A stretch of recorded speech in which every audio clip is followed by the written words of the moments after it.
Jesselyn. Yes, I am coming into the light out of the shadows. For the longest of time, I was very much in the deep shadows. It's an extraordinary honor to speak to you today as your guest. I did not know I'd be speaking when I actually arrived in Oslo yesterday.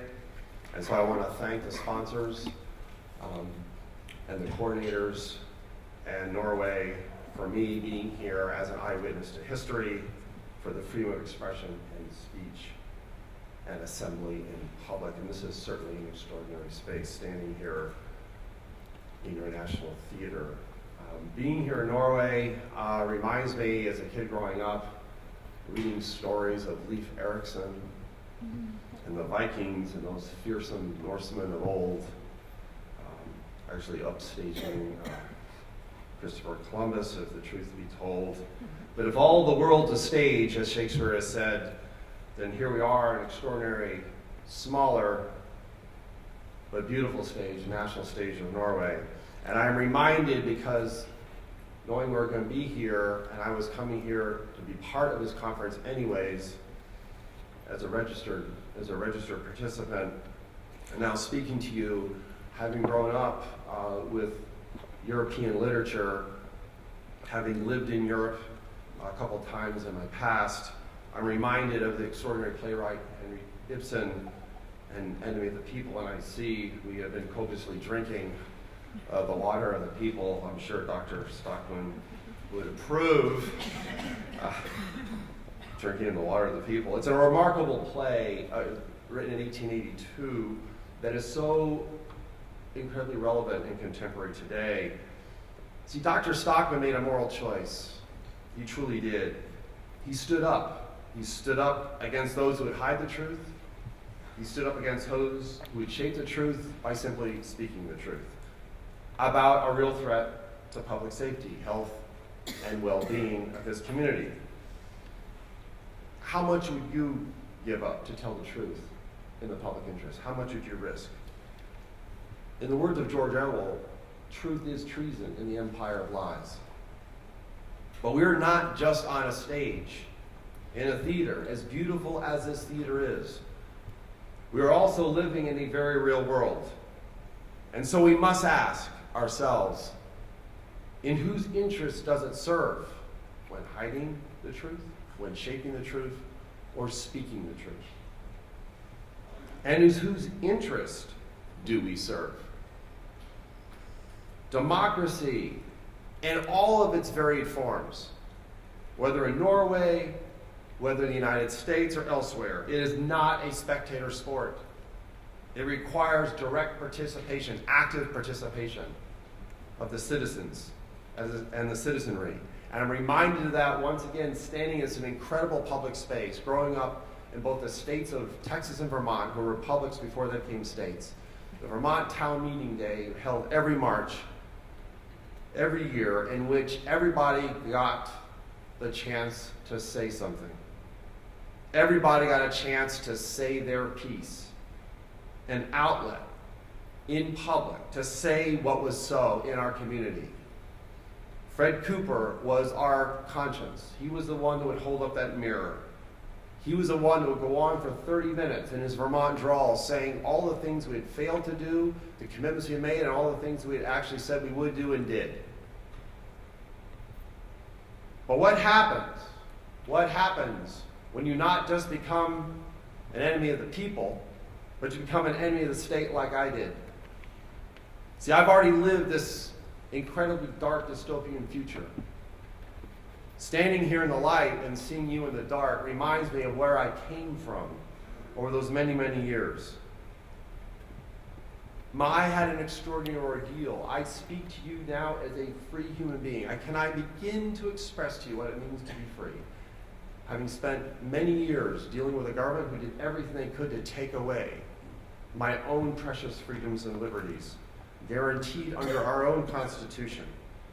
At one point, I was threatened with spending the rest of my life in prison if I did not cooperate with the government's investigation. That threat was issued by the chief prosecutor in my case. It had become a crime to report state crimes. I had broken the national security secrecy code of silence of those holding power, absent the consent of the governed. I had dared to go to the press with what I knew in terms of government wrongdoing. And they came after me with everything they had. They made me a signature case before all the other Espionage Act cases.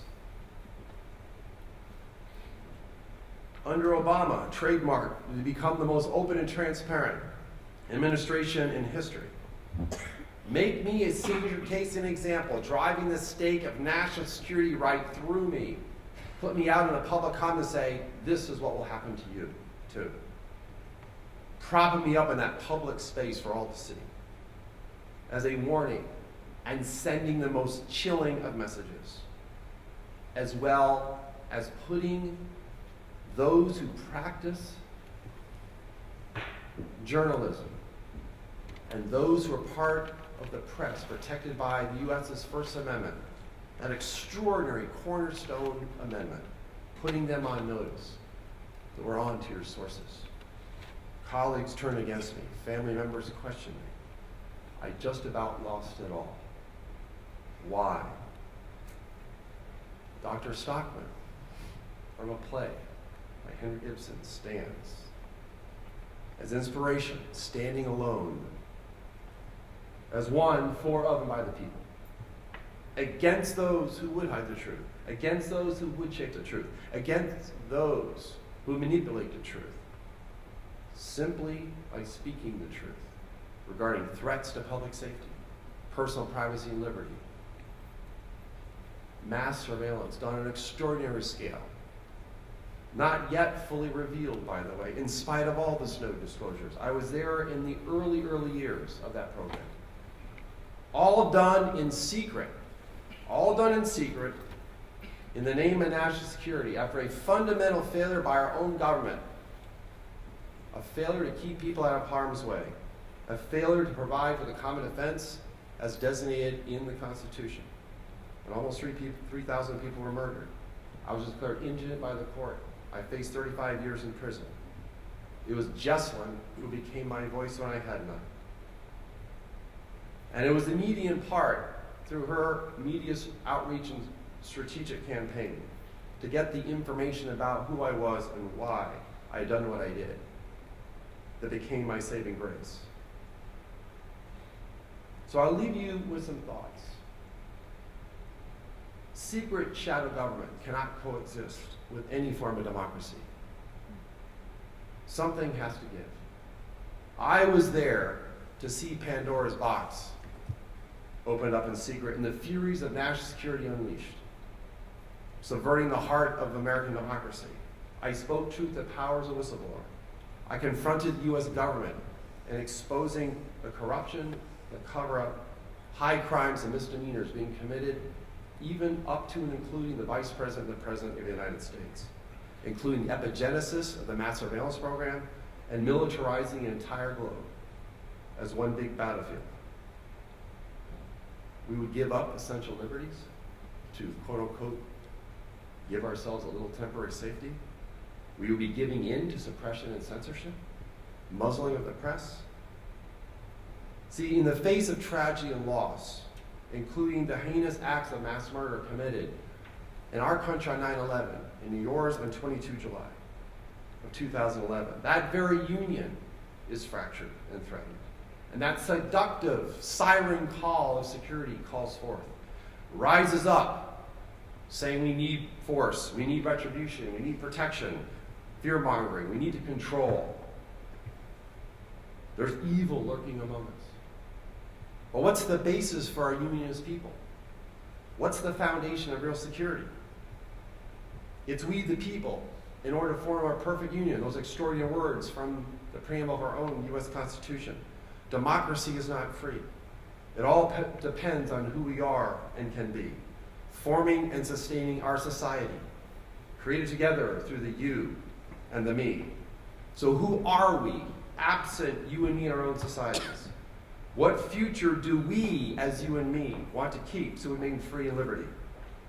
The government, in the end, was unable to prevail in my case, and I kept my freedoms. But see, at the heart of us is our own humanity. We cannot live without life. We cannot live without liberty. We cannot live without the ability to pursue happiness. That's the heart of who we are, and our ability to express ourselves to each other. So in full tribute to Henrik Ibsen, we live in the backwaters of ourselves and our own communities, even with the muddied and muddled waters of our lives. But let's not throw the essence of our own humanity out with the waters of those lives.